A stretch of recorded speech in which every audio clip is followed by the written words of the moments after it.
I think I like the way Jason put it there. Everybody's got 30 seconds in them because I could come off the couch and go to a race and look really good in the first moto or two.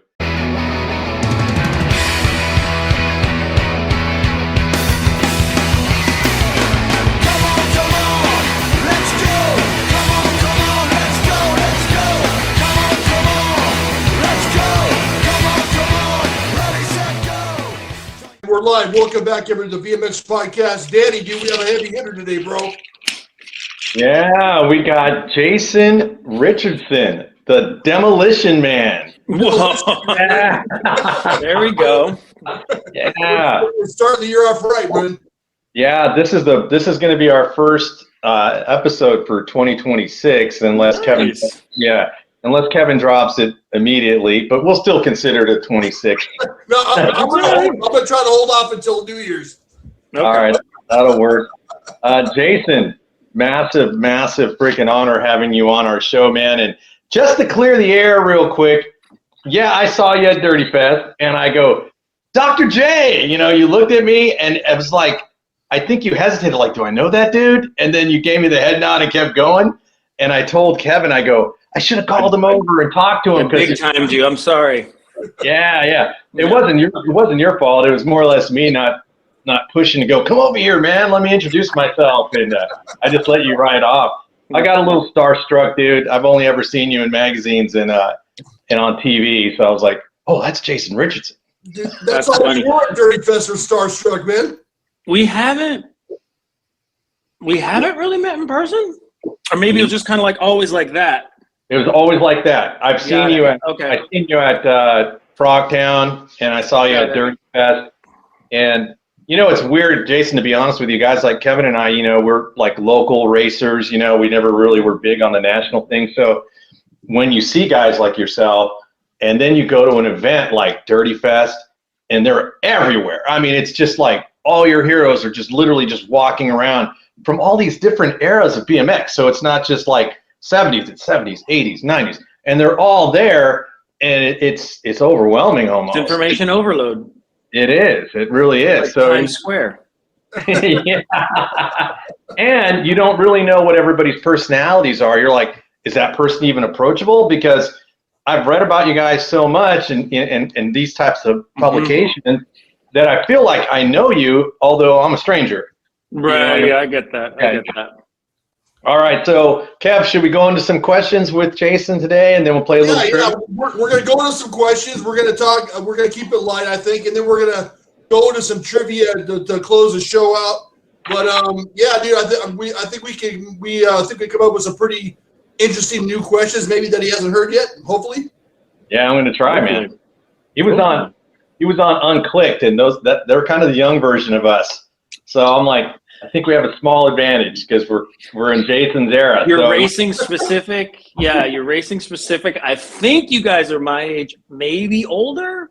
So there's that. I think Jason. I think Danny's closer to your age. Yeah, Okay. Jason born 74, and then I was born in 70. Kevin was born in like 68. Kevin, I think. I was born in 1912, dude. Well, we're all Gen X. We're all Gen X. So Yeah, there you go. So let's just get right into it, Jason. I did some research on you. I did the thing that everybody else does. I did Wikipedia first, but okay. it's pretty easy to find information on you. You just put your name in Google and then boom, you pop up. But you were a gold medalist in the Pan Am Games 2007, and I didn't know that until today. So I'm like, the Pan Am Games. What is that? Can you elaborate on it a little bit? It's like Olympics. It's Olympics light. So it happens every 4 years, the year before the Olympics. Okay. And there's so you'll see these games, right? There's a series of games. There's obviously the Olympic Games is global. Right. Pan Am Games is, Pan American. So you got all the Americas and the Caribbean. That's Pan Am Games.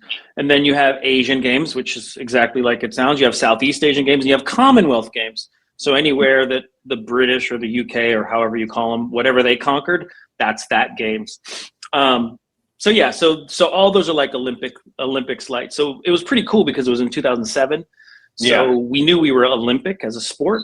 I I don't know if they called it the long team, but I was definitely like I was a top 10 ABA pro, NBL pro at the time. So the Pan Am Games was pretty funny. It was the week before the World Championships in Canada. And a lot of guys didn't want to go. So they were calling some people and they said they didn't want to go because, they're focused on the Worlds. I'm like, I don't think you guys understand that's essentially what an Olympic experience would be like. Right. I mean, you literally, you had to do anyway. So they went down the list. I got the call. Brandon Meadows got the call and we both said yes. Yeah. I think Brandon got injured and couldn't go.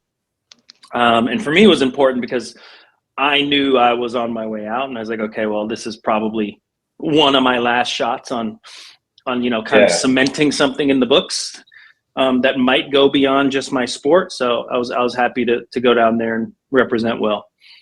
Yeah, but it's pretty cool. When you travel, you go through, it's like you travel in groups of sports. So it was BMX, weightlifting, rowing, BMX, weightlifting, and rowing. And so we all stayed at this dorm somewhere in Texas on our way down.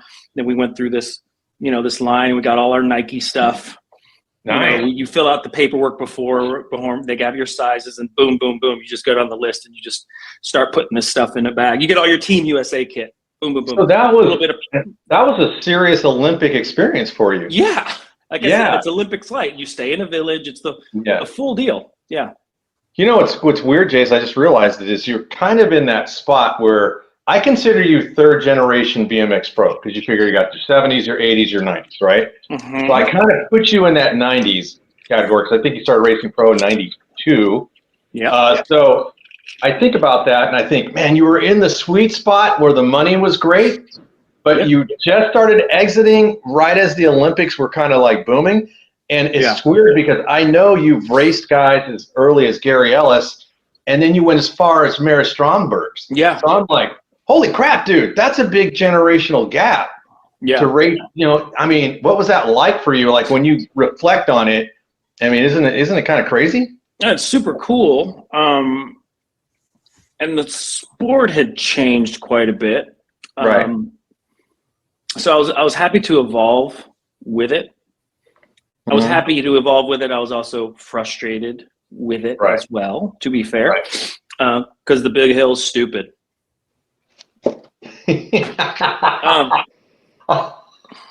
had a question going right to that. No, dude. the big hill's stupid. Why is that, Jason? It's about as not BMX as it gets, because I don't care. So BMX, look, everyone knows once you get past hitting a set of doubles, it's pretty much, am I dropping this fool on the second pedal or not?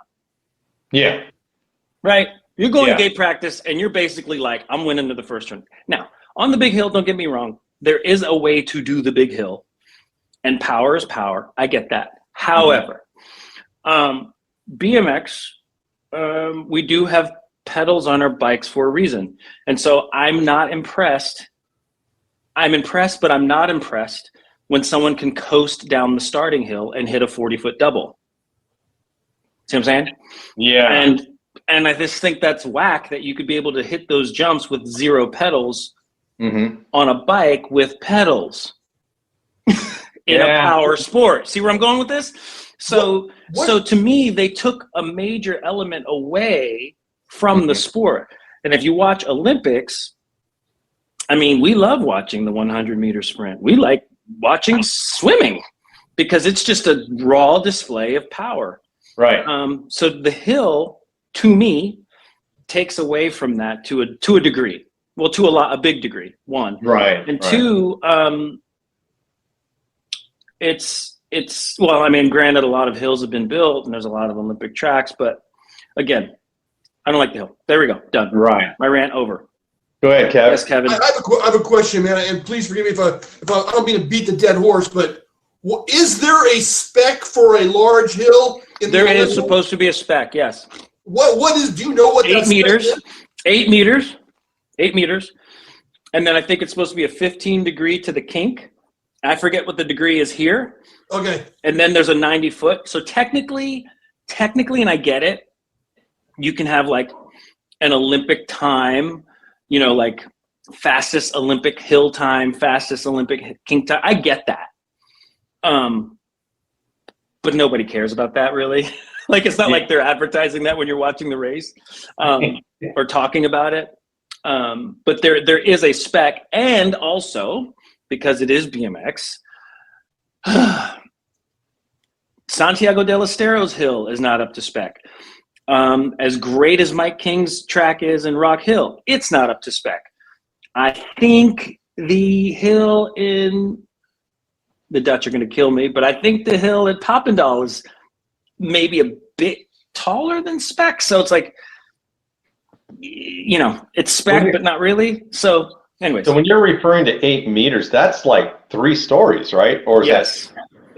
Yes. So for reference, if you, because everyone probably has watched the Rock Hill World Championships and World's Challenge. Yeah. The amateur side is 5 meters. Okay. Yeah, I've seen that. That's 5 meters. So 8. Yeah, and it's and now I will say this, because cool story, Pan Am Games story. When I won that, Mike King was running Team USA more or less, and it was so cool. I won, yay! And then he's like, "This is great. Now we can get the funding to build the track in Chula Vista." So pretty proud of that. And then I went, but I will say about the big hill, it's when you get up there, it's always windy. Oh. So even it's like the flag is like just not, the flag is just kind of doing this, but when you get up there, it feels a little windier than it really is. I noticed it's definitely intimidating on top of the big hill.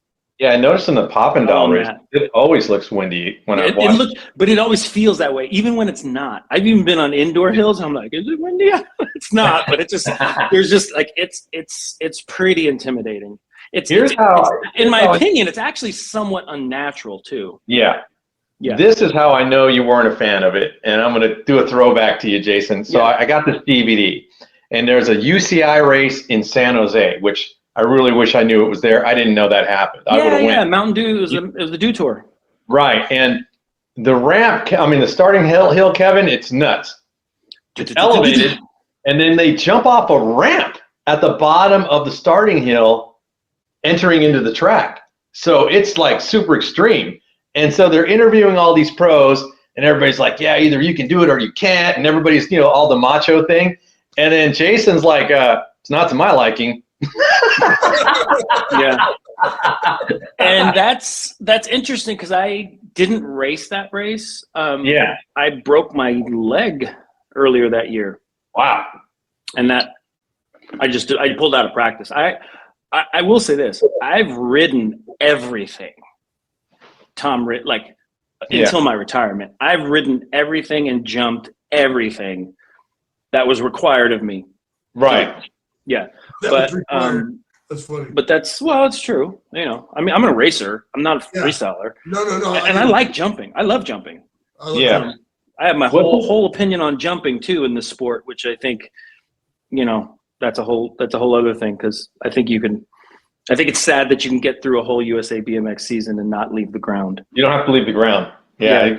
Everything. But I mean, for participation, I suppose it's great, but it's not BMX either.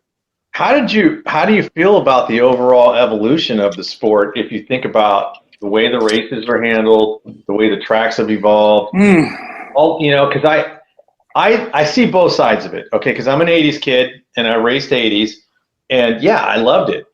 There were certain tracks that I went to where I'm like, I don't know if I can get over that jump. I was never the greatest jumper. Kevin's a better jumper than I am, for example. So I'm like, man, I don't know if I can clear that set of doubles. Now, fast forward to modern day racing, I don't really worry about the layout of the track anymore because I go, well, everything, I could pump anything. But that's kind of the old side of my mind working. Yeah, not only that, though, that doesn't look too sexy either. No, it really does. I mean, no. and I watch a lot of old races and new ones. And granted, there were some bad old tracks. I am not trying to say like, hey, we need to go back in like a cow patch but I do think there was a sweet spot, and I will say some of it was in the 90s where pre-Big Hill, but we were definitely having pro sections and having to lift off the ground. Yeah. That was a pretty good sweet spot of like, okay, power pedaling, some rhythm sections, but every single track is just like stamped out. Yeah. Oh my God. Like, I'm 51. Mm-hmm. I should not go to a national level track and race it almost full speed first practice lap. You were looking good in that last national you were at. Thank on you. that Thank you. yellow TNT. I was like, look at Jason. My repop. But Yeah. no, the evolution of it, I have mixed feelings about it. I think there were, and I'll be culpable too, because there was a lot of things in that evolution that I wanted. Right. But unintended consequences. But having been on the mountain bike scene for so long now, Mm-hmm. one, I'm experiencing that mountain biking is more BMX than BMX is. Right. Dirt, turns, jumping. Obviously, you're going down a hill, but there's some pedaling if you're racing. Obviously, you're not racing with each other, but the riding is very BMX-like. Very BMX-like. Now, the other thing is I don't know that it's a sport that people can relate to anymore. Yeah. That's what I think is missing is it's so unrelatable. Everything, like, I'm looking at your bikes back there. Yeah. And I think the average person just would go, oh, that's a cool bike. Right. But when you see a picture of a modern BMX bike, and I'm talking the carbon with the seat lower than the back wheel, and I'm biased. One, it kind of looks stupid.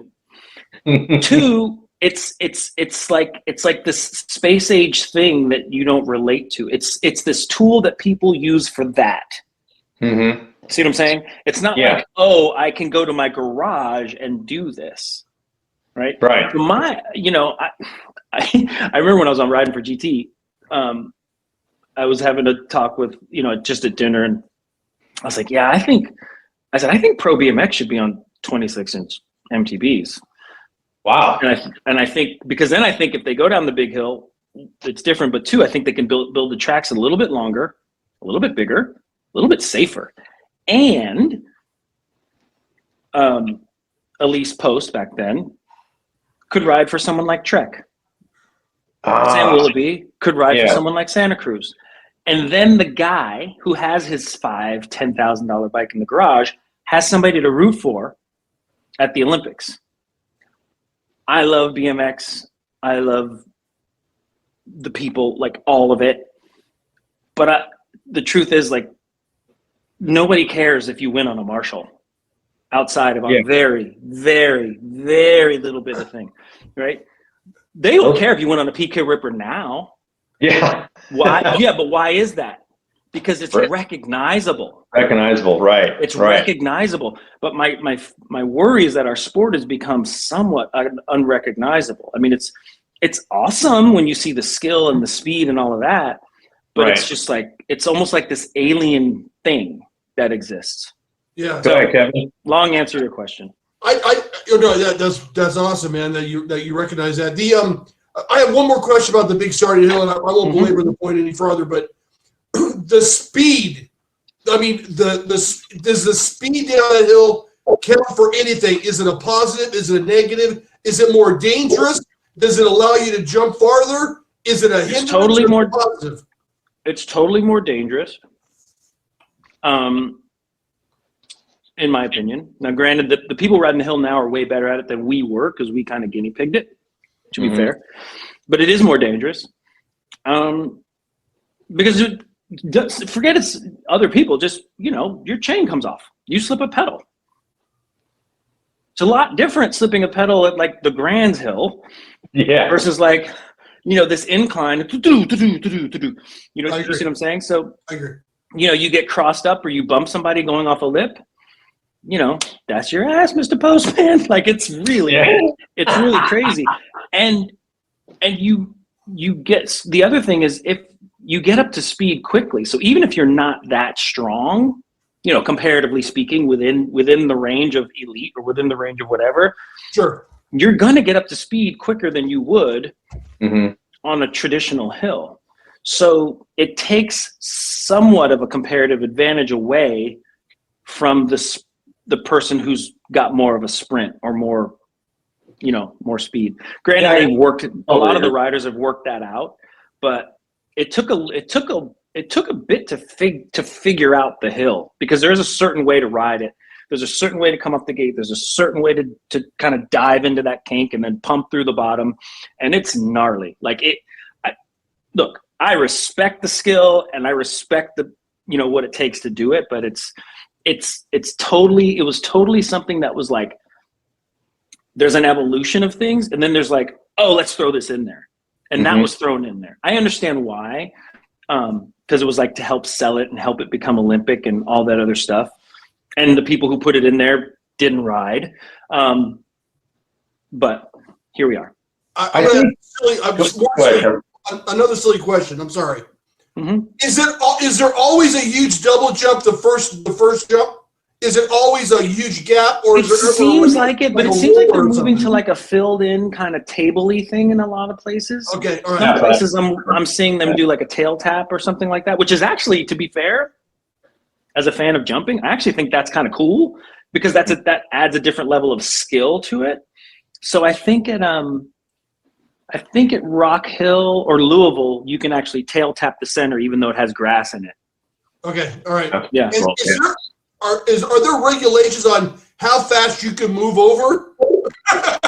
Well, there's supposed to be lanes, but there's no lanes on the big hill. But it's not that much, even though there's space on the gate. At that speed, at that angle, it feels tighter than it is on the gate, and it just is. I mean, no matter we do this anyway, going down a straightaway. So you do the math. And if you watch a lot of, I think it's more of a survival mode on that first straight. I don't think anybody's going to want to move over like on a traditional hill, because one mistake. Yeah, and everyone kind of, at least from what I gather, they mostly respect it. I mean, it's right. But then that's another thing that kind of takes away from the racing, because it's like, well, it's because now you're navigating. You're not necessarily racing the person. It's like, I'm racing this track and this whole other thing. But I think you can have those size jumps with a normal hill. I actually think, honestly speaking, Jason, from the visual aspect of it all, watching the Grands and watching the Olympics, they're both exciting. Like I watched the whole Pro Series. I recorded and did my own little video on all the Pro mains, and I'm like, that's just as exciting and in fact, it's almost more exciting because you have to see their horsepower. They gotta grind to get to that first turn first. It's a different type of racing, but it was super exciting. They don't really necessarily need that big. I mean, that's my opinion, but no, I mean, really, the racers make the racing good. In many cases, don't get me wrong, you can have a bum track, but I do think, if it were me, I personally would have more pedaling. I wouldn't have a rhythm straight down every straightaway. I wouldn't have a step double into every corner. I would, maybe I'd have a track with no jumps down the first straight. Maybe I'd have a track, you know what I mean? Like those are the kind of things I would throw in a flat corner every now and then. Those are just like little things I think you can do to make it interesting. And you'd be surprised what the pros can figure out. But like I said, it's a little, I'm not gonna say it's predictable, but I have mixed feelings about the evolution of our sport. Dude, Danny and I have talked about this, and he has, would you want to race now? Whatever. I go, dude, the tracks are too damn long. I was like, man, I wish they weren't as long. They're scary. I go, there's no way I can make it around half the track. I'm done, man. I don't know. Everyone's got 30 seconds in them. Everyone's got 30 seconds. They've gotten longer, right? It's not just me. It depends on the track. I feel like Houston's pretty long. I know Papendal's a big effort. But then, you have like a Manchester, Santiago del Estero in Argentina. That's not particularly a big or long track. So, it's going to be but the Tokyo Olympic track was big and long. So, I think once you start getting north of like 36 seconds, that's feeling long. 24 to 25 is shortish, but 30's like, give or take. Manchester's super short. I got 2 minutes for guys like me, but 30. I get it 30 seconds. Yeah.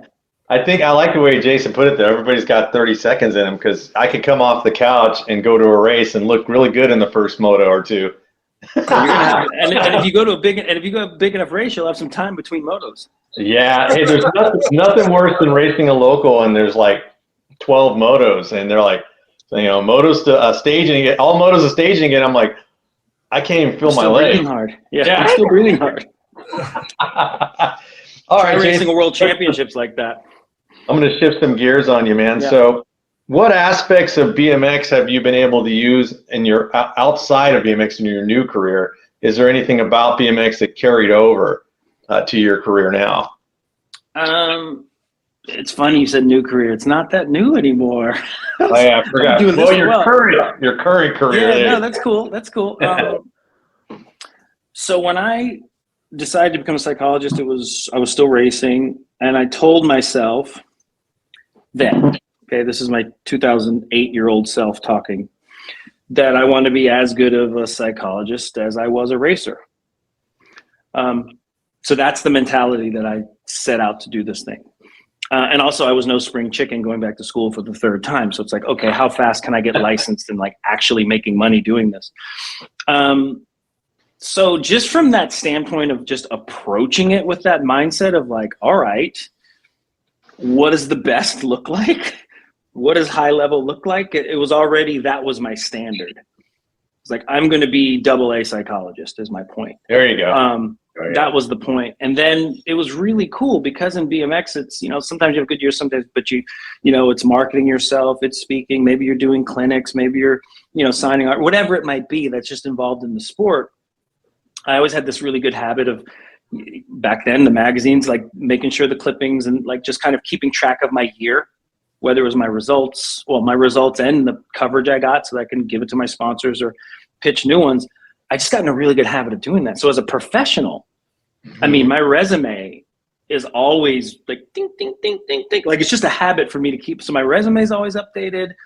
I knew how to promote myself mostly. I knew how to position myself. I knew how to kind of walk that line. And then the benefit of not being a spring chicken in school was by the time I was ready to interview and go for some positions that, candidly, a lot of kids then went to a better school or might have had better grades. They didn't have the life experience and they didn't have their nuts on a chopping block like I did, like at the end of the day. So BMX, whether you're just recreationally racing or seriously racing, like it is a fishbowl of sort. There's no escaping the fact that you win and there's no escaping the fact that you got cut off or you lost or you blew it. Yeah. But that radical ownership is huge. And taking that into everything else and kind of being like just that self-accountability, it stands for so much in the job market. And especially as a psychologist or executive coach, these people who kind of like have imposter syndrome, this, that, or the other, I can speak to that from a very intimate place because I know exactly what it's like. But then I've like reverse engineered that through my education to layer on top of it. So BMX to me is a great teacher for normal life.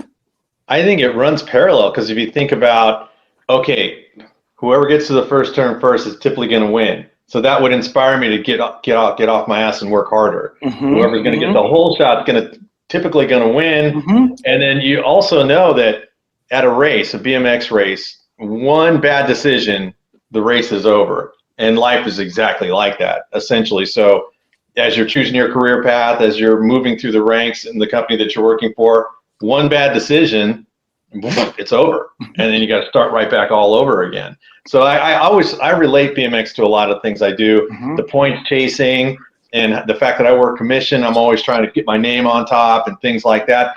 I relate a lot of it, to that, and it's because BMX is such an individual sport and that's how your career is. You make it yourself. No one's going to give it to you. Right. So, I mean, as much effort as you put into your racing typically gave you the results. Go ahead, Kev. Jason, so you're a sports psychologist, correct? Correct. The only thing I know about a sports psychologist is I watched the movie Tin Cup with Rene Russo following him around. Now, that's a great movie. Is essentially she was a glorified, you got it. What exactly is a sports psychologist? So what does a sports psychologist do? Are you like there patting them on the back, telling them good job, or what do you do? If that's what they need, but generally that's not what they need. So firstly, I do have a clinical license. Technically, I can bill insurance, but I don't take insurance. Interestingly enough, you can use your HSA account to work with me if you live in California. Just saying. Okay, shameless plug. There you go. So, but I am a clinical psychologist. So I went the clinical route because I thought it would be a more well-rounded approach because I raced forever and worked with a sports psychologist myself. But a lot of times in high performance, humans tend to get in their own way. So they get in their own way. So my job is to figure out how you think, how you behave, and why your thinking interferes with your behavior. And then my job is to help teach you that yourself, right? So you're going to learn a lot about yourself and how you tick, why you move the way. You're going to understand like your beliefs. You're going to understand your values. You're going to understand neurology to a certain point. And we're going to unravel all of that, lay it on the table, and then we're going to kind of like start to rebuild piece by piece, create a specific plan up here and here too, so that you can manage yourself as you're doing this thing that you're trained to do. Got it. Bottom line is the long conversation about you, your sport, what you're doing, why you're doing it, and then we create strategies along the way when you go compete. So some people get over, some people need, so there's gas, clutch, and brake, right? And some people don't recognize this because we drive electric cars now, but there's gas, clutch, and brake, right? Some people need to gas more. Some people need to learn how to feather the clutch, and some people need to learn how to use the brake. My job is to teach them how to drive that car as best they can. Got it. Do people come to you as a preemptive strike, or do they come to you after they have a problem that they need fixed, or both? Great question. It's yes and. It's yes and. So yes, during London, Rio, Tokyo, those 3 Olympic cycles, people just kind of had me on tap, right? They paid for my services retainer for the year or that cycle, the season or season and a half before, and I was just essentially on call to be there before. And then sometimes, stuff happens. But when you're working toward an Olympic thing, I mean, that's like people underestimate it, but it's a huge emotional investment. Huge. And it takes a lot of energy. Even if you are already kind of in, or you're kind of there, but it's just, the whole thing is big. Not even because you're trying to make it big. It just is, like, it is the Olympics, right? So people show up out of the woodwork when you're in that sphere, long lost uncle shows up, people start reaching out, asking for money, wanting things, pulling you in different directions. You might on that journey to Olympics, stuff happens in between there. Maybe you get in a car crash, maybe there's a injury, maybe a family member dies, right? Or maybe training's just not going the way you thought it would. And so there's a lot of things that can become frustrating or interfere with that journey through there. So having someone in your corner, or multiple people in your corner, can be helpful. So yeah. And then sometimes there's just the rider who's like, I don't know what happened. I was doing great, and now I just can't seem to get out of my own way, and they're frustrated. Olympics or no Olympics, they're just frustrated, and they were winning and now they're losing and they don't know why.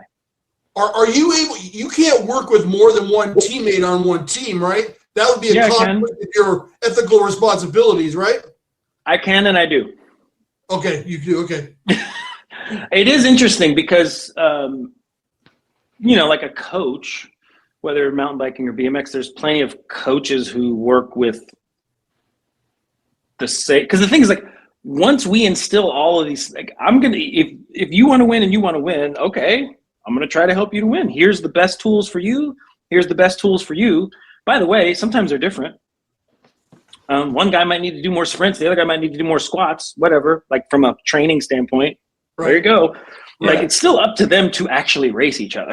I was just kind of curious because if I sat down with you and you were going to help me out and we really sat down and you picked my brain, you took everything out of my brain and we were piecing it back together again, back to get me to the front of the pack, I would think that there may be some conflict if Danny wanted this in the same race as I was, and you had that insider information about what was in my brain that you can't rearrange his brain at the same time. That's so there has been times where people are not comfortable with that.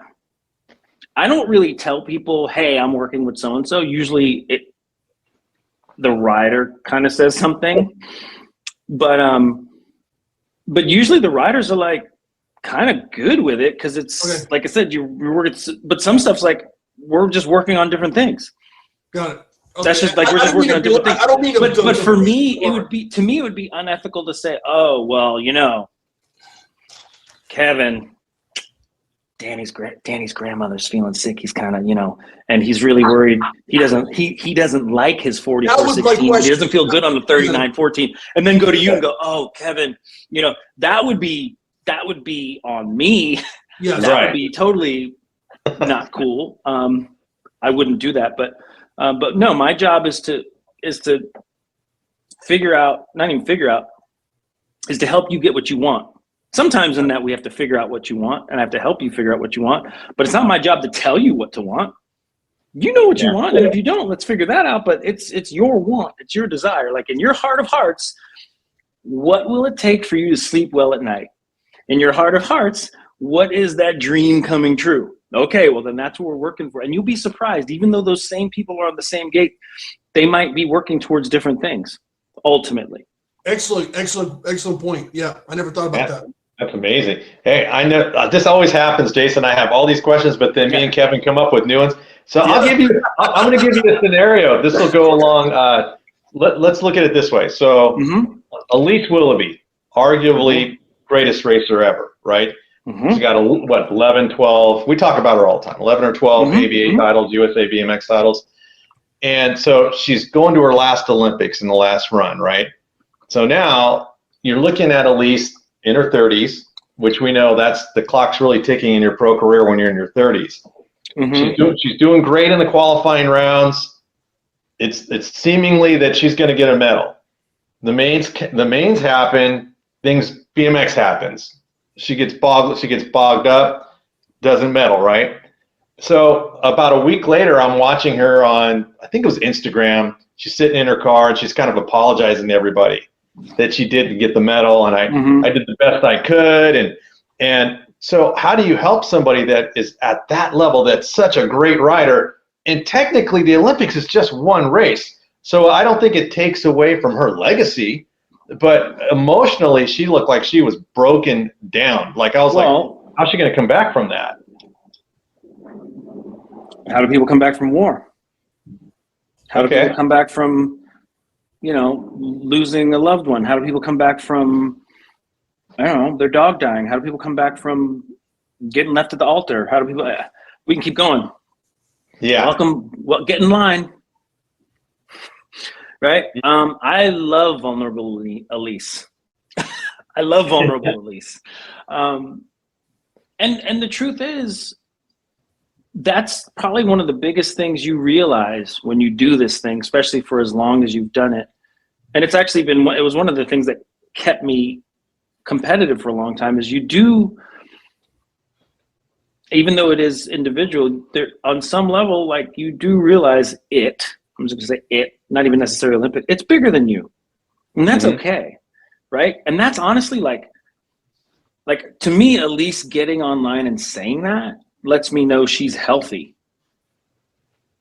Like she is getting over it. Yeah. Right. And she did recognize the weight of it, and she did take that on, and she did man up. You know what I'm saying? Like, good. Like she knew, she accepted it, and that's how the cookies crumbled. Right. So of course she wanted it for herself. And of course she wanted to do it for her mom who's not here. And of course she wanted to do it for the little kids. And of course, like those are all the right reasons. Right. I'm not hearing like, oh, well, I'm not going to have the sponsor, or no one's going to like me, or I'm less than, and I need like it. Like that's a healthy way to like say, hey guys, I did my best. I'm sorry, right? Like, and you as the person are like, still love you, right? Like we're good. Right? Makes some difference to us, right? Yeah. Yeah. I mean, it does, but it doesn't, right? Like it's important. My point is that is a way to heal, right? It's kind of like, yeah, it's called atonement, right? It's like really just like accepting the fact that that's how the cookies crumble. Usually the way to the other side, the way over is through. Sometimes we have to go through it. My job isn't to keep people from. Yeah. Let me pause you, Jason, because you're leading right to what I was going to ask you next. Okay, you were meeting with the gentleman by the name of Gary Scott Thomas. So that's the name of his channel. So I watched the interview, and this is one of the coolest things. And you go, Days of Thunder, the movie, quote, you go through adversity. We are all our own hero. And what does it take to go through it? So there's a scene in Days of Thunder where, Tom Cruise has now lost his nerve because of a crash, right? Yeah. So now he's got to get through this. He's in the next race, and the crew chief is telling him, I got special tires. It's the end of the. Yeah. It's basically. Yeah. There's a crash ahead. There's smoke, and he's got to get through it. And there's like, you have special tires. And he's like, the car's not going to hold. You got special tires. You got special tires. You can, we all have special tires. But the way to get through the other side is to go through it, right? You as a human have literally gotten through everything you've been through. And sometimes we forget that because this thing called BMX or this thing called whatever it is we made important becomes our life. Right. So that's like a little neurology piece. That's a little brain piece that I like to teach is like brain was designed to keep you alive. It does a great job at that, right? But because we were already breathing, blinking, eating, and, most of us has food, clothes, and shelter, God bless us, right? That, life and death starts to be, oh my gosh, am I going to get that gold stem that matches my gold petals? You think you'll die if you don't get it, but you won't. But that wiring is super primal and super, what's the word? Elementary, right, to our programming. And so that's the thing that I work with people on, not necessarily how to circumvent, but to use and or rebuild so it works better for us. That was an amazing analogy, and I've seen that movie a million times. Didn't think much about that scene. I just thought, oh, that's pretty cool. He tricked him. But then I was like, holy crap! And when I heard you talking about it, I go, that's amazing. It's just like, I was like, it was the simplest thing, He got through it. I thought that was really awesome. Kev, I got more. You got a question for Jason? I got a lot. No. Go ahead, bro. You're doing great, man. All right. 1994, Jason. You win the UCI World Champion Super Class Cruiser. Why they called it Super Class, I'm not sure. But you were racing Cruiser, and I got a question for you, man. Did you race Cruiser because you just wanted to race another class, make more money? It's a title. Yeah. Did you have a passion for racing Cruisers? Where were you at? I was really good on a Cruiser. I was better on a Cruiser. I'm better on a bigger bike. Okay. Well, I'm 6 foot, so like a bigger bike will fit a bigger person generally. Right. But I wasn't I didn't race a lot of nationals on my Cruiser, but I would at the Worlds for two reasons. One, you get extra time on the track. Right. And two, it's a title with bonuses attached to it. There you go. So if you're going to race, it might as well be for a title. So that was a weird day. And it's kind of like, I love that I became a world champion. At the same time, it's like, it's kind of, it is Cruiser. Did Danny Nelson win the we were yes. Okay. I was in that main too. And so that's the weird thing. Then we raced both classes, both days. Wow. So to win the world championships earlier in the day and then an hour later or whatever it was and get up for another main event that's for a world, really weird. So I remember coming out of the first turn I'm winning the Worlds. Yeah. And I won. And then, then the classmate, I remember coming out of the first turn and going, God damn it, I'm losing the Worlds. so like winning and losing the Worlds in the same day is really weird. So you're on a super emotional high, and then all of a sudden it's just weird, man. It's you know, and it was just before my 20th birthday, so I'm 19. I'm like, I always knew I could win that race, by the way, which is really weird, but that's a whole other thing. But yeah, so like I'm winning, and everyone's like, congrats, yeah, dude, whatever you need, just be like, you know, I won the Worlds. Oh wait, I gotta go get my 20-inch main event. Like, I'm still at the Worlds. Like, it's still happening. So it's a really weird thing for that to happen. So, you know, I probably, one, it was just weird, but from an intensity standpoint, there was a big lack of intensity. Because I remember I wasn't like when I came out of the gate in that main, it wasn't like I was late, but it just was like. It wasn't with the same force and intensity as cruiser. And it was just interesting. It's like, oh, you know, it was just kind of like weird. That's all I got to say. I mean,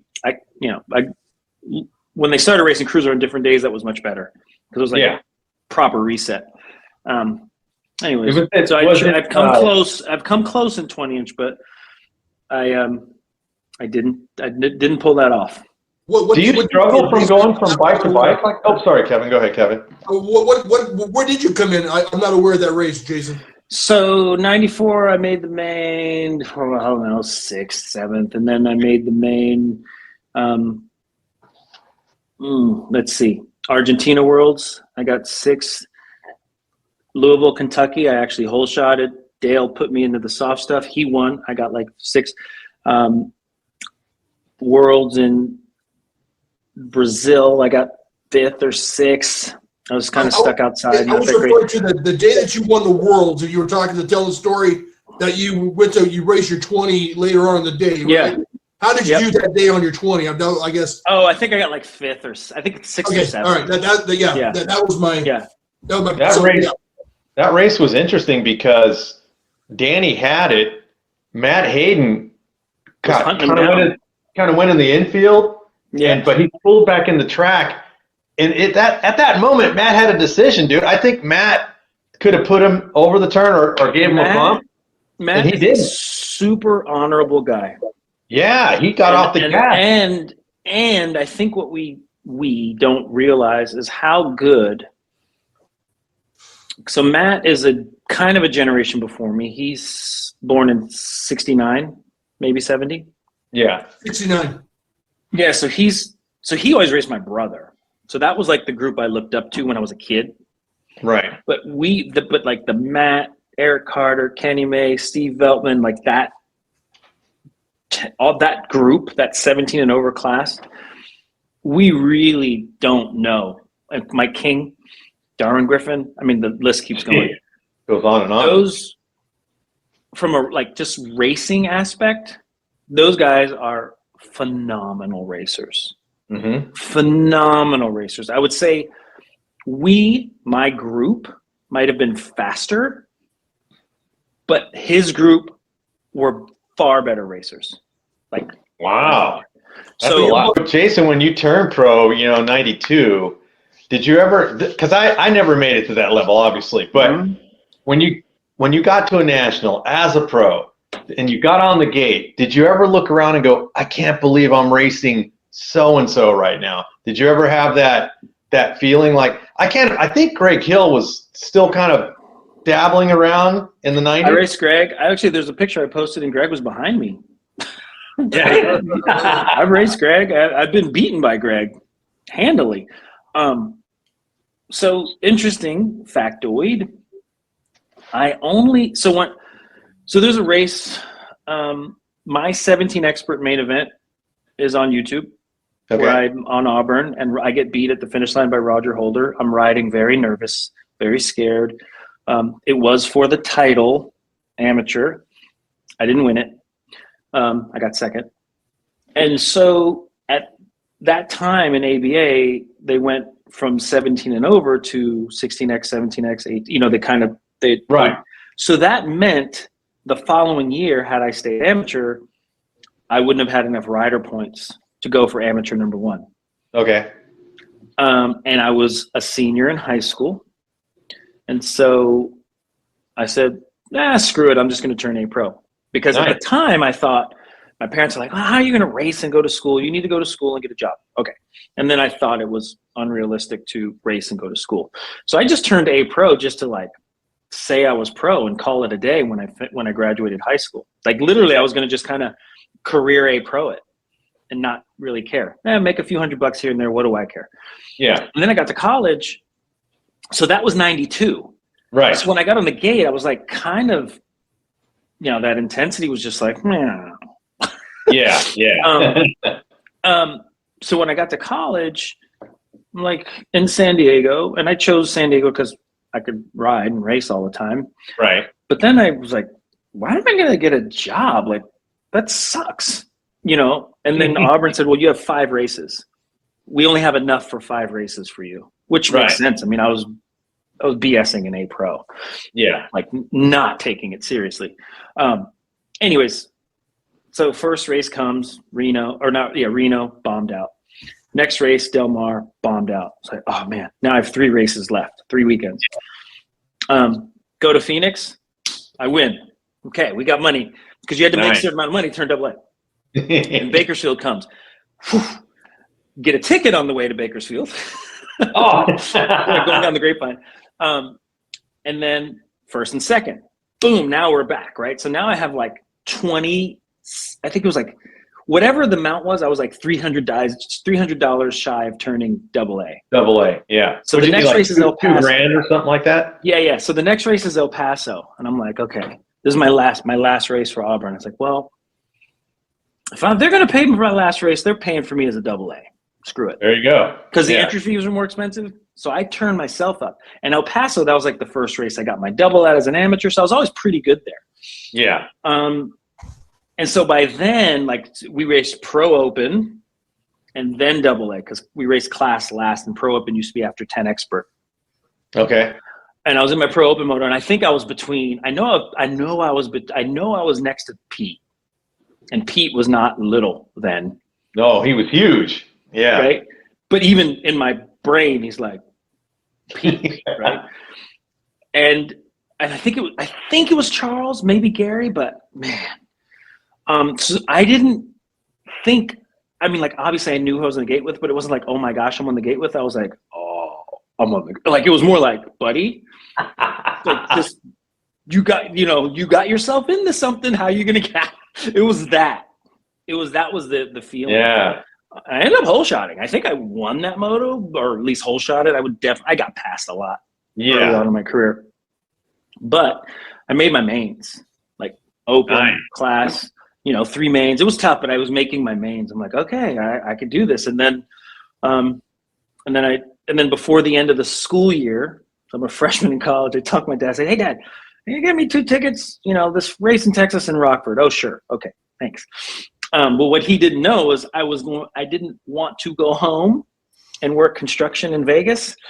And so then I went to the race in Texas. It was an okay race, made a few $100. Then I went to Rockford and I made 4-figure. I made over $1,000 or something like that. Yeah. And then I called the travel agent because we had travel agents back then. And I used that money to go to the next race. And I begged my buddy, Daryl Cruz, who owned Sonic number plates. Back then though, he worked for Gators. Remember Gators? Yeah. Yeah. He just had like this weird attic space. I was like, dude, let me live here in the summer. It'll be great. It'll be fine. All my stuff was in these plastic bins. I hung a rope to hang my clothes. There was exposed insulation. I put a futon up there. Like it was a crawl space. Yeah. And I used my money from each race to get to the next race. And then Auburn didn't have enough budget for me, but I ended up riding for TNT. And then the rest is history. Yeah, I was listening to that story earlier, and I'm like, this dude was, I have a crawl space in my house, and I'm like, he was living in that? That's crazy. Speaking of sponsors, I wrote down somewhere on all these pages that I prepared for you here. Let's see. Hold on one second, Jason. Can I ask you a question about Vegas, Jason? Go ahead. Were you a young man? Were you a teenager? Were you a young adult? Yeah, great question. So I was born in Jersey, and then my dad and mom divorced. My dad ended up in Vegas, and as far as I know, like I've always known two parents and step parents and all that other stuff. So we would go back and forth, my brother and I, Jersey, Vegas, Vegas, Jersey, Christmas, summers. But then my brother decided to live there in Vegas. I stayed in New Jersey until the middle of 8th grade. Then I moved to Vegas in 8th grade. So basically middle of 8th grade through high school. Another interesting fact, I went to high school with Chick and George Sievers. We graduated same year. Darren Mitchell also went to the same high school, but he graduated the year before I got there. Another badass. Yeah, we were tight. We're like me and Darren, we're tight. So Vegas, and then my dad had a construction company there. So that was my job. I was a runner during the school year, and I was digging ditches and taking sheetrock off of trucks in the summer in the heat. And were you racing at this time? I was totally racing, but it was just how was it racing? How was it growing up in Vegas or racing in Vegas? Was there a lot of were there a lot of distractions out there? I loved it. It was just the same thing as any other place. I loved it because back then Vegas was a big small town, or small big town, however you want to put it. We had Rough Rider, we had Nellis, so we had an ABA and NBL track. My dad would loan me equipment to the tracks when they do the rebuilds. And we had a really tight group of riders, and we traveled together a lot. We rode together a lot. I didn't want to leave Vegas technically. My parents were like, nah, you should probably go to school somewhere else for 2 years. If you want to come back after that, you can. But yeah, I at the time I loved it. Vegas and it still is, oddly enough, given how harsh the weather, but it's a great BMX town because the tracks they have are good. And that's where Connor Fields is. What, Henderson? Connor Fields. So he's more like Henderson. There's Whitney Mesa. Rough Rider is now called Ed Fountain. Yeah, it's in the same park but a different part of the park, and Nellis is still there. So whereabouts is in regards to Vegas? Whereabouts is Rough Rider? Okay, so Rough Rider would be, at this point, it'd be kind of like almost the middle of the town. So it's north and west of the Strip. Okay. And Nellis is north and very east of the Strip. Got it. Okay. And Whitney Mesa is south and east of the Strip. Is it north of Sahara or south of Sahara? Which one? Rough Rider. Rough Rider is north of Sahara. Got it. Okay. All right, just man. north of Charleston. Real quick. Just north of the freeway. Okay. Let me go over this, Jason, or I'm gonna be mad at myself later. Factory teams. Tell me if I got this right. Okay. 93 Auburn, 94, 95 TNT, 95, 99 Giant Mosh. Yep. Let's see, 2000 to 2004 Krupi, 2005, 2008 Haro. Close. Is that pretty close? So 2000. So yeah, 90. So you hit Giant was correct. Okay. Then there was kind of nothing in 2000, and then it was Bulldog. It was like a Van Source Bulldog deal, all right. Which was random. And then I rode for a French company called B52 in like 2001-ish, 2-ish. Nice. Then MCS, 2003. Oh, MCS is a big one. I didn't even see that. B52 MCS, right? And then Krupi was 2004-5. Damn, that is a stretch, my man. 2004-5, and then Haro was 6 through almost 8. Wow. So can you say that in the 90s you were technically fully supported by BMX financially? You were more than technically. Yeah, because you had a house with a track and everything, right? Yeah. You went big, dude. Yeah, it was sick. Yeah. Yeah. What happened to that? I mean, why do you think it was so big in the 90s? I mean, so there was, you know, perfect storm of things, right? So in the bike world, as far as I understand, now you think about 90s, right?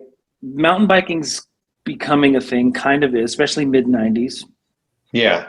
It's matured as much as it could, right? Like Right. that's where it was.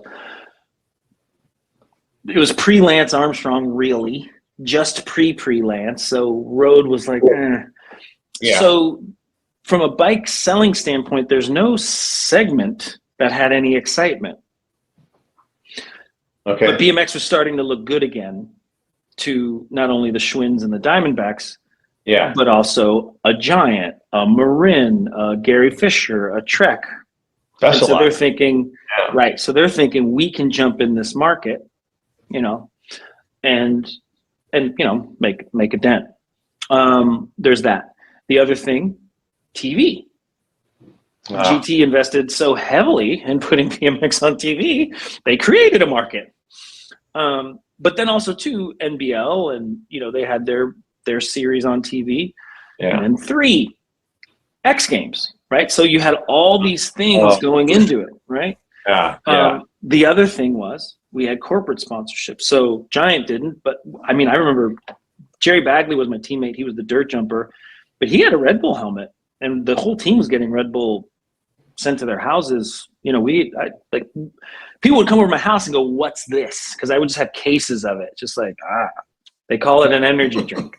Like, that's literally was like, Yeah. couldn't give it away.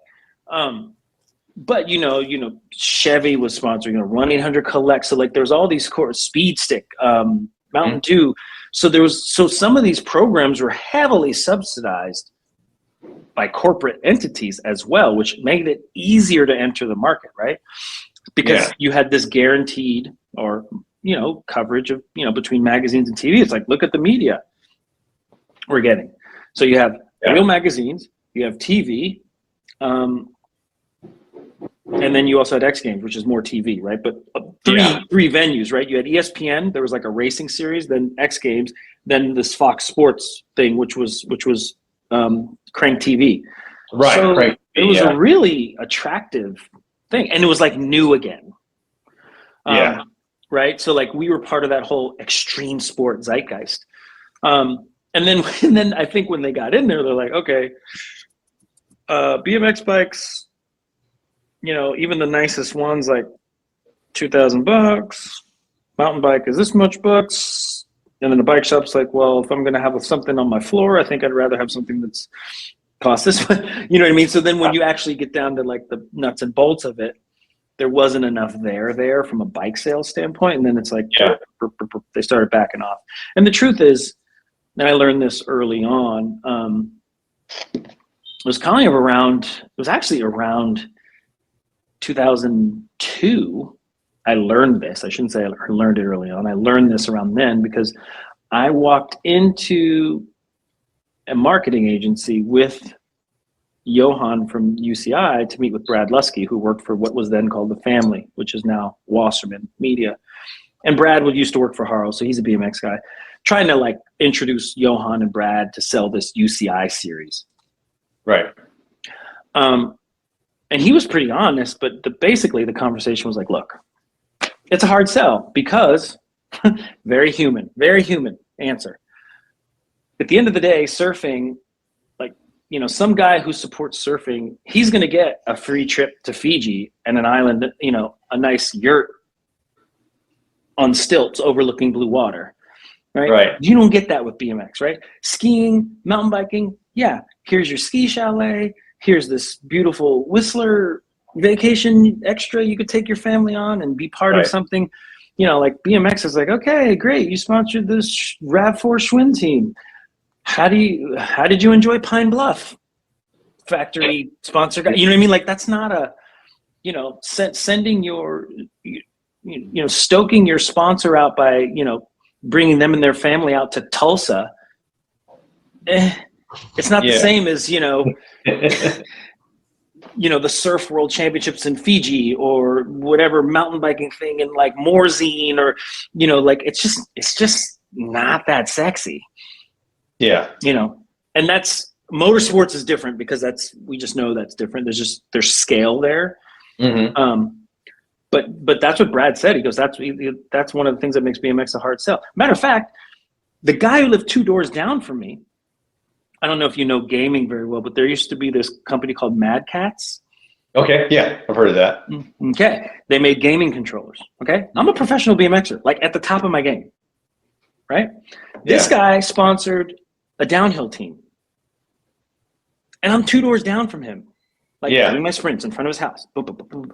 Right, and I'm like, man, like he should be sponsoring, or at least should be sponsoring me, because like kids game, especially back then, more kids game than adults. But he sponsored a mountain bike team. But then when I rode past his garage and it was open, guess what? Everybody in the family had bikes, and he had cool looking mountain bikes and road bikes and You see what I'm saying? Like, it was just more in it for him to spend that money, even though it made more sense to sponsor possibly a BMX team. Yeah. So that's a good answer, man. Go ahead, Kev. I know you had something. So let me go back a couple steps. I get it from the perspective of Giant, Mosh, all these big specialized. If they don't sell the bikes, there's a direct correlation to money in the pocket, in the coffers, in the door. I get that.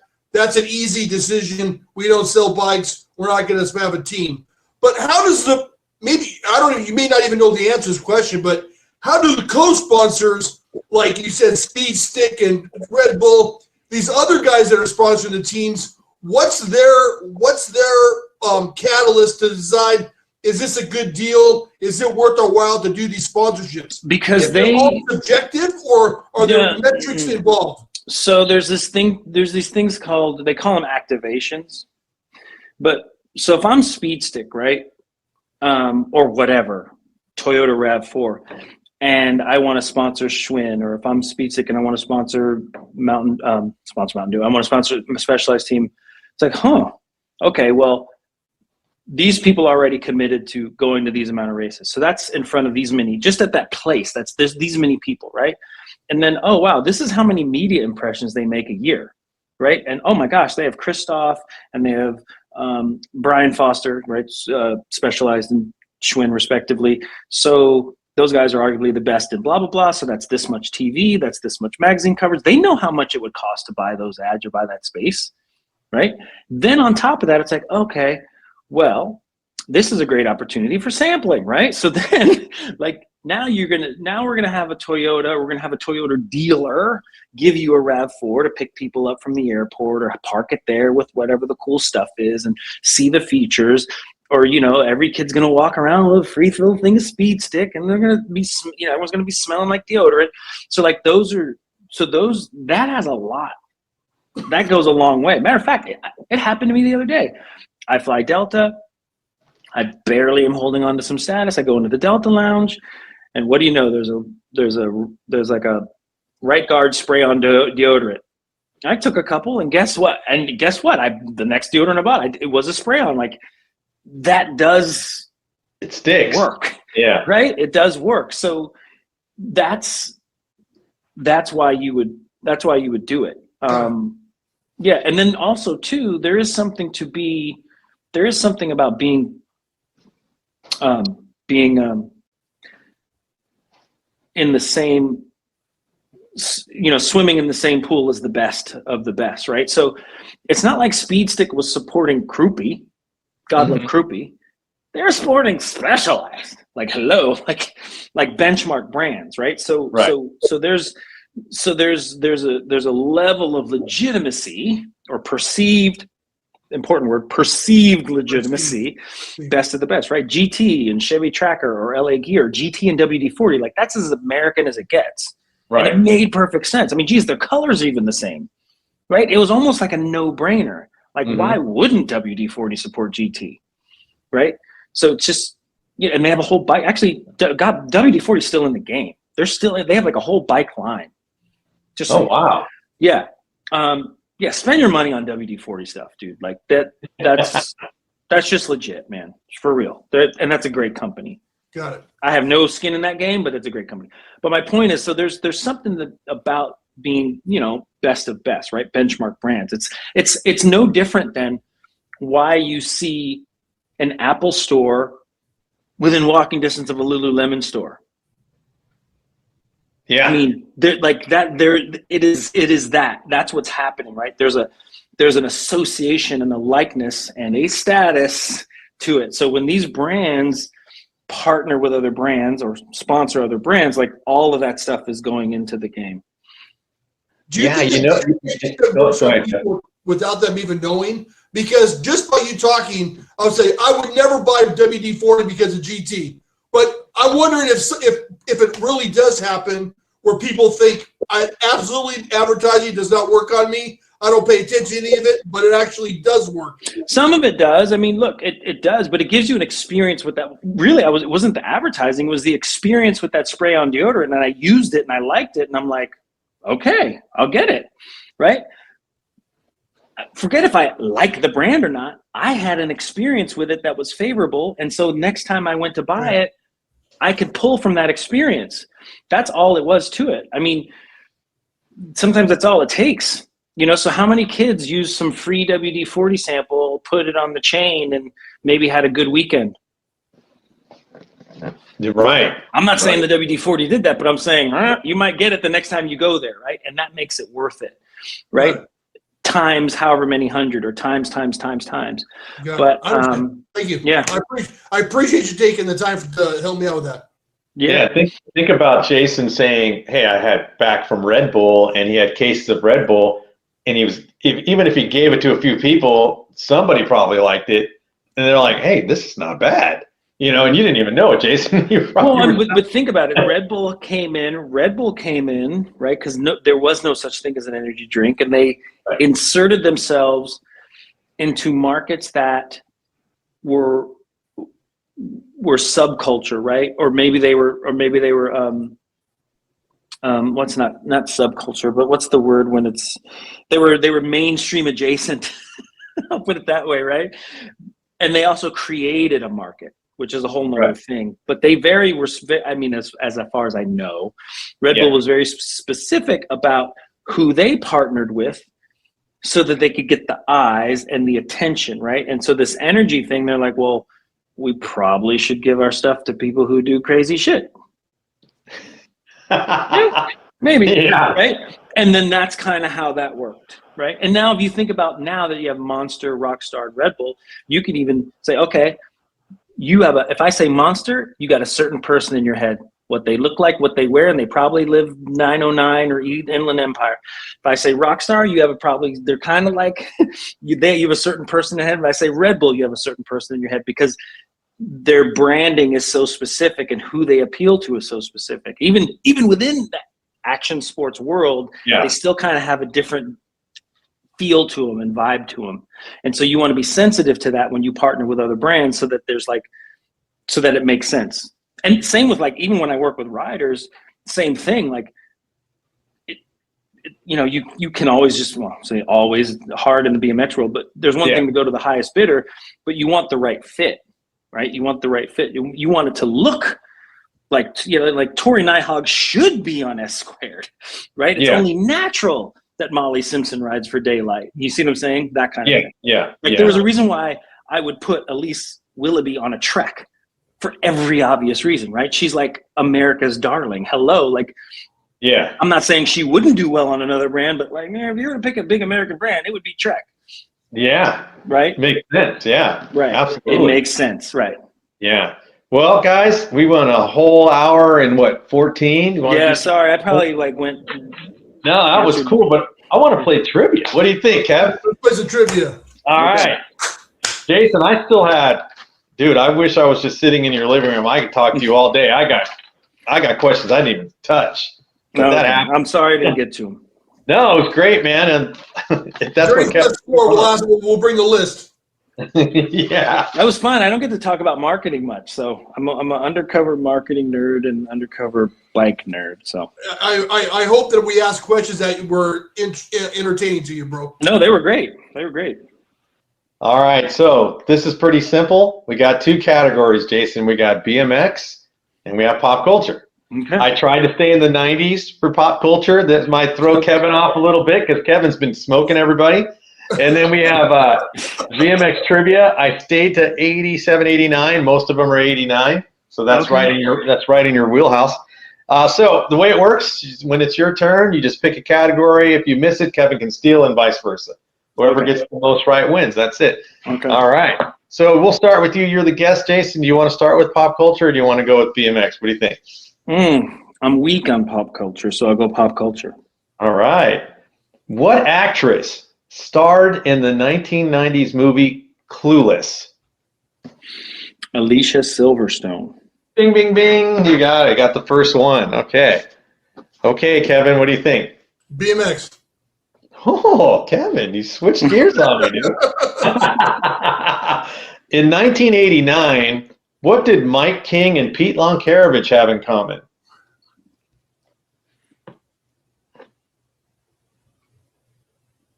Look at Jason's thinking. They were vying for the pro title. Good guess, but that's not the answer I'm looking for. What do you think, Jason? What did they have in common? Yeah. Blue uniforms on Haro? Oh, Haro. go. Haro, there you go. They were both factory Haro. There you go. Jason gets the early lead, 2-0. It's your turn, Jason. What do you want to do? We'll go BMX. Group 1A, Group 1B, Group 1C refers to what company? Haro. Haro. Got another one. Uh-oh, Kev. I knew that one. He got a good start, man. All right, Kev, what do you want to do? Pop Pop culture. culture. In the 1990s, Lorena Bobbitt was infamous for what act? She cut off her husband's, you know what? There you go. Ring-a-ding-a-ding-long. There you go, man. Okay, going on to back to Jason. What do you want to do, Jason? We'll go BMX. All right, here we go. 1988. This is a hard one. So I'm gonna. I'm in eighth all right. grade, so we'll see. Here we go. In 1988, who made the Excalibur one-piece crank? And I'm going to give you a hint. It's a company that's known for making brakes. It was called the Excalibur. Oh. I'm going to go with Peregrine. Ooh, good guess. That's a miss. Kevin, do you know? Dicom. Odyssey. Odyssey made it. And that was my next guess. I found it right there. Is your Excalibur brake, or one-piece crank, I should say. I didn't know that. Who's in the market? Kevin, who's in the market for one-piece cranks, really, though? Me. I never had three-piece cranks. Really? And you have three-piece cranks on your Power Light right now, don't you? Yeah. But back when I was racing, I had one piece all the time. All right. I raced with one piece for a long time, meaning I was not in the market for one-piece cranks. Yeah. Yeah, we got what we could afford back then. Right. All right, so let's see. You both missed that one. Originally, it was Jason's question, so it's back to Kevin, right? Pop culture. Pop culture. Here we go. What type of music in the 1990s boosted the popularity of flannel shirts? What type of music? Run. Good job, my man. Kevin's coming back strong. It's 2-3. Back to Jason. We'll go BMX again. Tell me the nicknames of these riders from the late 80s, early 90s. Chris Smoller and Tim Hall. What were their nicknames? Oh, Mad Dog and Sheepdog. Oh, Chris Smoller and Tim Hall. I got it. Wait, Tim Hall. Fuzzy. Sorry. Fuzzy, you heard me wrong. I was thinking Kevin Hall. Yeah, sorry. Yeah. All right, but that's wrong. So all right, man, I want the same leeway, but I mess up. Sorry about that. Sorry. I knew he heard me wrong. That's the only reason. Yeah. I couldn't believe. I go, oh my God, I got it. All right, Kev, back to you. What do you want to do? Pop culture. All right, pop culture. In 1988, who won the Oscar for the best performance in the movie Rain Man? Dustin Hoffman.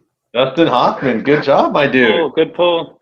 Good one. That was a tough one too. Mm-hmm. All right, Jason, what do you want to do? I'll go pop culture. All right. In the 1990s, this is multiple choice, so it'll help a little bit. In 1990s, what year did Sony introduced the PlayStation? 1991, 1994, or 1996? I'm not a gamer, so I'm gonna just go with. Would you say 1, 4, or 6? 91, 94, 96. Ask your son; he'll probably know. I'll go 96. Ooh, that's a miss, Kevin. What do you think? 91.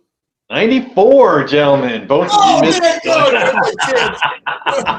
That was tough. I mean, yeah. Well, honestly, Jason, you were racing pro, so video games probably wasn't really on your agenda at the time. All right. What do you want to do next, Jason? It's my turn, right? Oh, Kevin, I'm sorry. Yeah. Pop culture. Pop culture. All right. What's the mailman's name on the 1990s TV show Seinfeld? Who was the mailman? What is his name? Newman. Hello, Newman. Newman. It's tied up, gentlemen, 4-4. Back to Jason. What do you want to do? BMX. All right. What is the BMX action editor, Gork? What is his real name? Craig Barrett. There you go, my man. Craig Barrett. Got it. Get you to 5. Going back to Kevin. Pop culture. Pop culture. All right. Okay. This is a good one. What Motown superstar was shot dead by his father? Marvin Gaye. I know that one. Marvin Gaye. All right. I thought that was an interesting one. I tested some of these on my cousin because he was here. Yeah, I'm like, those are good ones. This?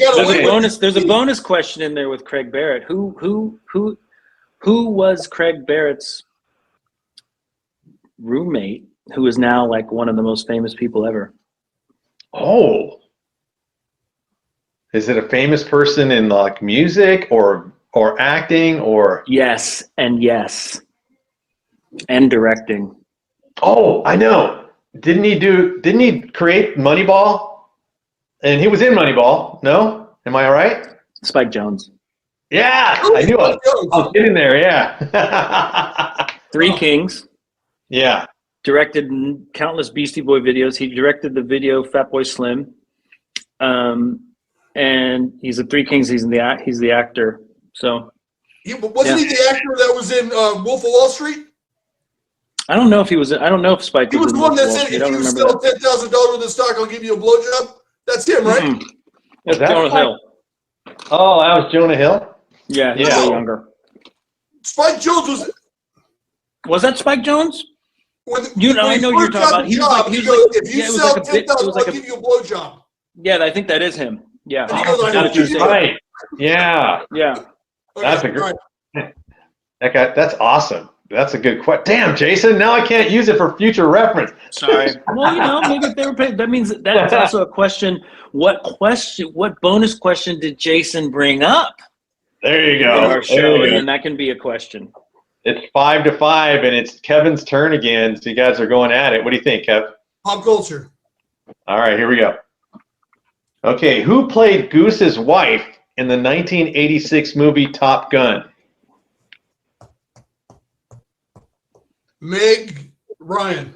Meg Ryan. Good job, my dude. All right. Okay, what do you think, Jason? What do you want to do? BMX. In 1989, which Foster brother rode an elf? Oh, Alan. Alan. Easy one. All right. He said, oh, Alan. Look, Brian rode one too. Did he? Oh, man, my bad. I looked it up. No, but not in 89. Aha! I'm glad I put the year in there. I don't want to look up. I think when Brian was on Wheel Power, he was on an elf for a minute, I think. There you go. Alan's coming on tomorrow night, so I'll ask him about it. Nice. Yeah. All right. What do you want to do? Pop culture. Okay. What actor played the lead role Mitch Buchanan on Baywatch? The Hasselhoff. David Hasselhoff. Good job. Knight Rider. Yeah. Okay, back to Jason. I'll go pop culture. Brass Monkey was performed by who? Beastie Boys. Beastie Boys. All right. Kevin's like, I knew that one. What was the name of the album? Oh, I forgot. Do you remember, Jason? License to. I don't know if it was License to Ill. License to Ill. Was it? Ill. Okay. With the plane crashing in the Yeah, came out in 1986. Yeah, it wasn't Paul's Boutique. Dang. All right, so it's back to Kevin. BMX, okay. Let's see. Okay, in 1989, who made the 800 PXL?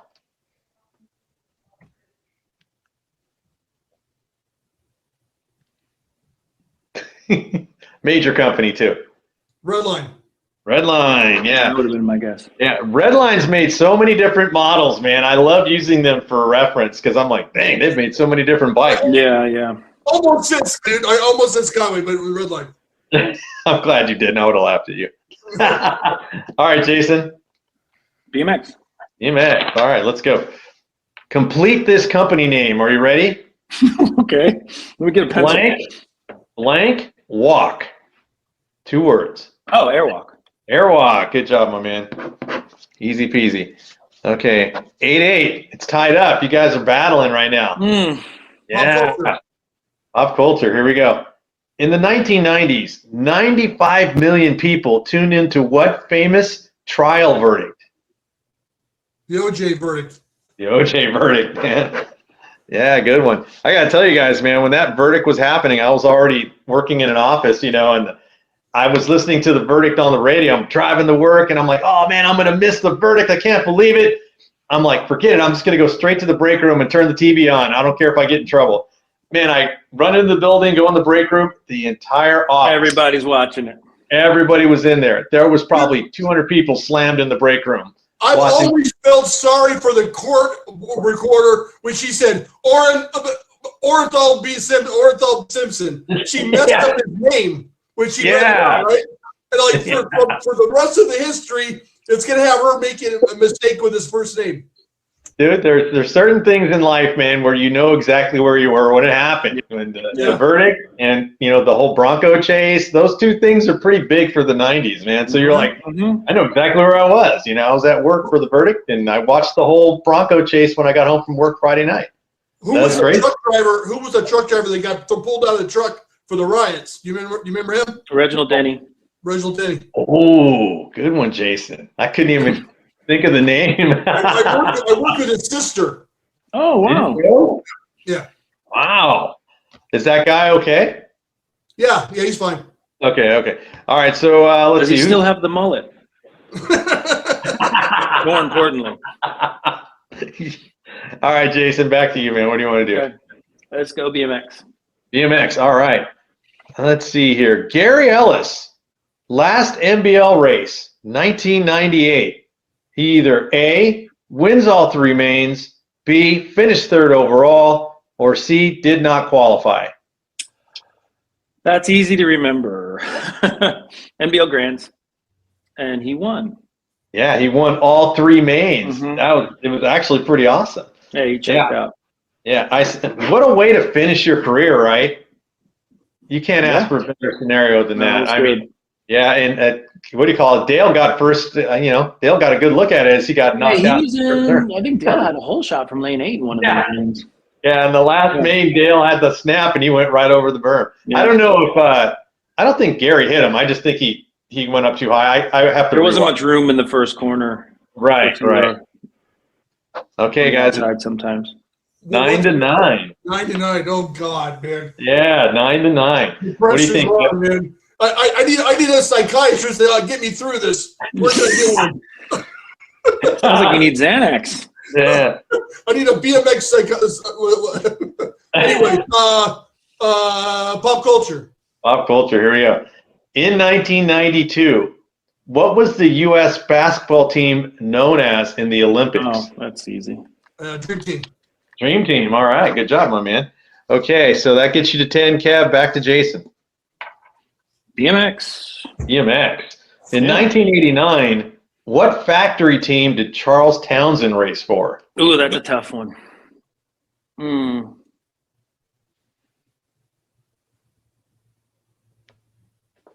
going to go with Diamondback. Diamondback, man, good one. I was going to look up the ad, but I don't have time for all that. That's tough because that whole like CW Revcore Diamondback nothing JT uniform then Powerlight, like it was like they got jumbled in there for a little bit. Yeah, I mean, I think that was a good move for Charles to go on Diamondback because when you think of Diamondback and you think of pros, you just think Harry, you think Eddie, and it's cool to see somebody like that big go on the Diamondback and do well. So that was pretty cool. And I really dig the '90s Diamondback kit and uniform, the whole thing. Oh, it was gangster. It was seriously, I liked it. I thought it was great. It's one of my favorite. All right, so we're going back to is it Kevin? Yeah. BMX. What do you think, Kevin? BMX? Okay. What is Billy Griggs' nickname?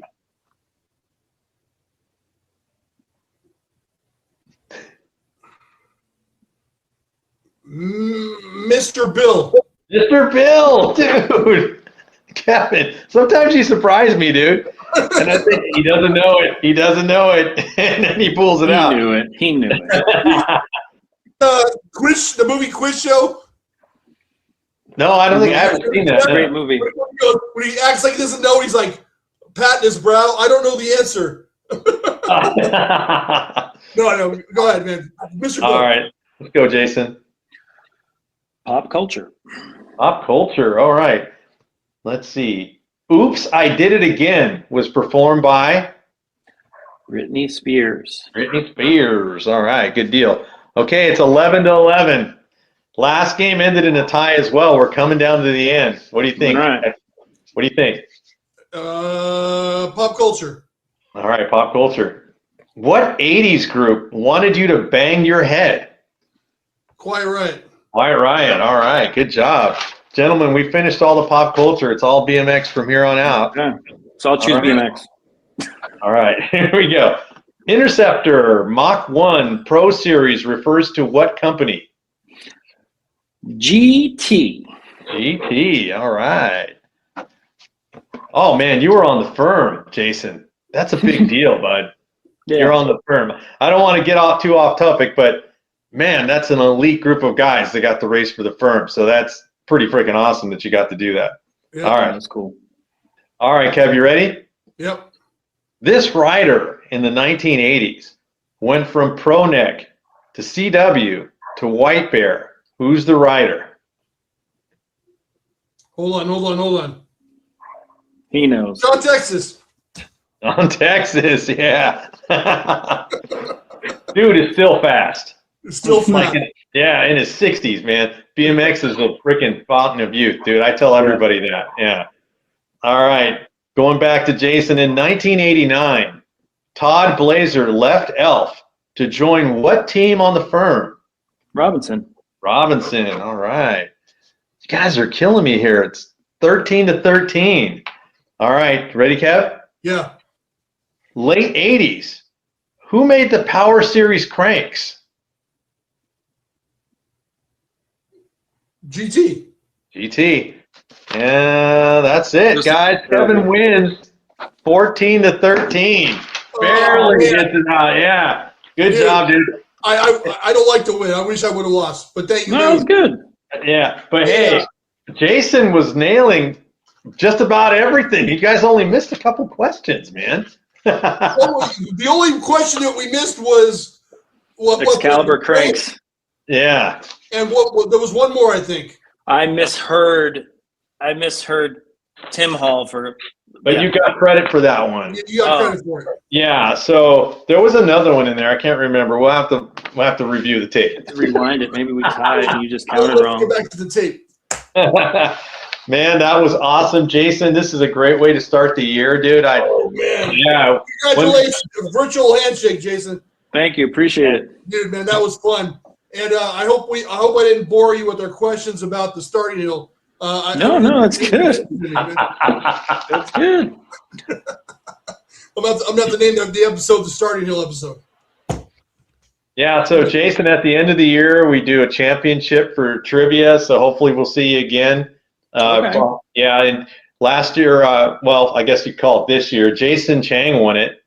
So he got $200 off of that, and Kevin Kevin technically won, but Jason, the host can't win. So I had to abdicate my throne, dude. yeah, but Jason was doing really good on BMX, man. He's really good on the BMX questions. Oh, boy. Well, Jason, we appreciate you coming on, man. Thank you so much for the short notice for coming on. Do you want to promote anything, or you want to? Yes. No? Yeah. So yeah, my Instagram at real Dr. J Rich at RELDRJRICH. Other than that, if you are 15 or older and looking to tighten up your mental game, then hit me up through the DMs there or on my website, drjasonrichardson.com. That's drjasonrichardson.com. I definitely will get back to you if you reach out. Awesome, man. The doctor. Will we see you at Dirty Fest, dude? Yeah, Dirty Fest is a local race for me. I'm only 45, 50 minutes from there. Okay. So, and now that I have my bike and my uniform, I'll probably race two more races than I raced this year. TNT, dude. TNT, man. Yeah. TNT. Oh, Jason, really quick, can you? I know we're all done here, but can you tell us a little bit about that repop that you're riding right now? Yeah. So New Jersey BMX Hall of Fame was like not last year, but the year before. The Zalewski family's great. They gave me a real shot as a pro, and I was really successful on that team in the 90s. And then Mark, maybe he knew exactly what he was doing, so surreptitiously, he was doing some repops, and one yellow, one white, and then he tagged me, and then I in the one of his posts, Mark Zalewski, and then I just kind of texted him like, "Oh, I want one," but it wasn't a repop like the Longfellow that I rode. Yeah. So I just kind of was like, "Hey, like, how about I race for you again, and we do this, new version of an old jersey and this new version of an old bike," and so Oscar, the pinche welder, Oscar Camarena made me a frame, and it's great. So it has disc brakes. It's chromo. It's got the stovepipe seat tube. Yellow TNT, and I got a jersey done. Mike Flaherty did the design. Hot Chop did the jersey. So you're ready to go. Bring back over. Tell them it's Jason. Rock up visor riser and let's go. Yeah, I'm good with full face. But I am looking for a decent pair of race pants that look like race pants. But it's hard to find something. So we've crossed the line from going moto look to fitted look. And I love fitted, but I still think you can have fitted and still have it look moto. Yeah, design wise. Right. I mean, the moto guys do it. Right. Yeah. So I don't know. Nice. But I kind of like 80s. I kind of like 80s uniforms because you can see who someone rode for. Each team had their own colors. So 100%. I've talked about with Kevin so many times. I'm like, man, because I mean, on my YouTube channel, I review a lot of old races, and I love doing it. But man, without me even hesitating, I go, oh, there we go. We got Pete on CW out in front. It's like that, no problem. Yep. But now you look at it and I go, unless it's chase or maybe daylight cycles, those guys are doing it right, but I'm like, everybody else kind of needs to look at that. But everyone doesn't have the heritage. That's what I'm saying. Like Pete and Christoph know. Yeah. They know, right? So and Humard knows. Yeah. And to be fair, Bill Ryan knows. I mean, the Supercross guys look like Supercross guys, but everyone else is just like, not. It could be done better. Yeah, because I mean, the gear you can get these days, like for example, you get a fly kit, you look factory. Yeah. And I mean, not that I'm complaining because I ride their stuff, but it's just, no, their stuff is good. I think it's really more jersey work. I get that, but I don't know. It was funny when my brother was on Factory Mongoose, I would get free stuff, but his said factory team and mine said racing team. Oh, yeah. Dang. We didn't dig deep enough on your brother, man. We'll have to do that another time. Another time. Throw All in right. some trivia questions. That'll be good. Right on. Anything else, Kev? That's it. Excuse me. That's it, man. All I right. appreciate it. Thanks for having me Dude, on. hey, the pleasure is all ours, Jason. We appreciate it, man. All right. Enjoy your lunch. Make sure to Jason. say hi to each other at Dirty Fest. There you Yeah, go. I'm just glad we're not going to be raising each other, Dirty Fest. Who knows? It could happen. It could. It could. Well, I got to race Dale every year, so I'll only You race get him to one race time. them. You get to race them. There you go. I'm in the same. I'm on the same gate as him. I don't race him. I'm on the same Yeah. gate. Hey Kevin, it could be one of those moments where we get the whole shot against Jason and Dale and say, I beat Jason Richardson. There's always a chance. There's always a chance that It everybody happens. comes down. That's why we line and up. to I'm in find last out. place and I win. This isn't fantasy BMX. All right, guys. Thank you very much, Jason. We appreciate All it, right, bro. take care. See you Peace later, out. Jason. Bye. All right, man. Great way to start the year. What do you think, Kev? And that was a very interesting episode, man. I learned a lot, and serious guy right there, man. Knows his stuff, dude. Don't you think? Oh, yeah, absolutely. I really had to put some thought into these questions, man, because I watched 2 different interviews with him this morning, and I'm like, I don't want to ask him the same stuff. But the answers to those questions were so interesting, I just wanted to dig a little deeper. So some of them I piggybacked on, but, man, excellent guest, man. That was amazing. Definitely. I had no idea there was such an issue with the starting hill sides. Were you aware of this? Yeah, only because I've watched the racing on TV for so long, and I've reviewed so many races. I can kind of see it evolving. So Jason had more insight on it, but I definitely was aware of the 8-meter hill and so forth. Yeah. What was a regular hill on a regular ABH? I don't even 2 meters, 1 meter. Yeah, I mean, if you look at a regular hill, like I think I heard Terry say this recently when I interviewed him. He goes, "It's like a story high. That's it. And if that, it's probably even shorter. So I mean, But honestly, dude, I mean, the starting hill, the way they're set up now, it's plenty. It's all you need. I don't think I would want to go down that big hill. I think we talked about that before. Yeah. I'm like, no, I'm not. I don't think I really have the stones for that because that's a lot of speed, dude. And I'm like, yeah, I don't want to fall going that fast. Not at this age. Anyway. So, what do you want to? What do you do when you're not with me, man? You want to plug your stuff, dude? Yeah, sure. Danny Pena, BMX Racing on YouTube, BMX magazine reviews, race reviews, all BMX content all the time. And that's it. Oh, boy, everybody. We didn't have much of a vacation, dude. We had a vacation for like 3 days. Okay, let me touch on that. Kevin goes, okay, man, we're going to take Christmas off. I'll see you in January. I'm like, cool, man. I'll put my notepad away, not worry about this, maybe do a video or 2 of my own. And then what's Kevin do? Hey, man, we're going to go Sunday afternoon and Monday night. And I'm like, that's still December. You gave me no break at all. All right, man. I'm sorry, man. You got to strike. You got to strike when the iron's hot, man. Couldn't have said it better myself, man. That's absolutely true, yeah. Oh, man. Okay, everybody. We thank you very much for stopping by. If you'd like to support the channel, go to BMXPERTSPodcast.com and grab a hat or shirt like Danny's wearing, or you could subscribe here, subscribe there, and until next week, the track is now, until next week, the track is closed. Peace out, man. Come on, come on.